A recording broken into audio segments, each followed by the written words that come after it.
رغم احمد سمير اللي لعب مباراه جيده النهارده، لكن الحته الاخريه عنده الخطه الاخريه دي كانش موفق بيها بشكل جيد، فحاولنا ان احنا نحط عمر في الحته دي عشان نعمل جبهه مع مؤمن، وفي نفس الوقت نعمل جبهه الناحيه الثانيه ما بين مصطفى فتحي وبين عبد الشافي.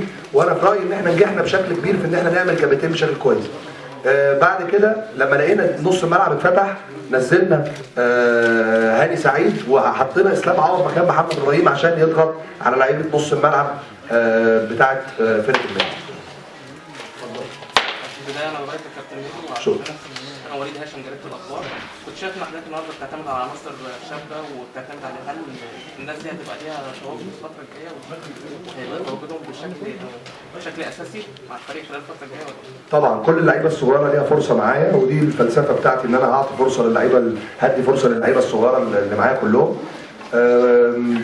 النهارده في ناس ما لعبتش بسبب ظروف اللقاء، يعني انا كنت ناوي ان انا ادفع بيهم زي جعفر، لكن ظروف اللقاء حتمت عليا ان انا لازم اقفل نص الملعب بنزول هاني سعيد. لكن انا كلامي مع لعيبتي ان كل الناس هتشارك، حتى قطه النهارده كان خارج اللقاء، دومينيك دخل معانا النهارده.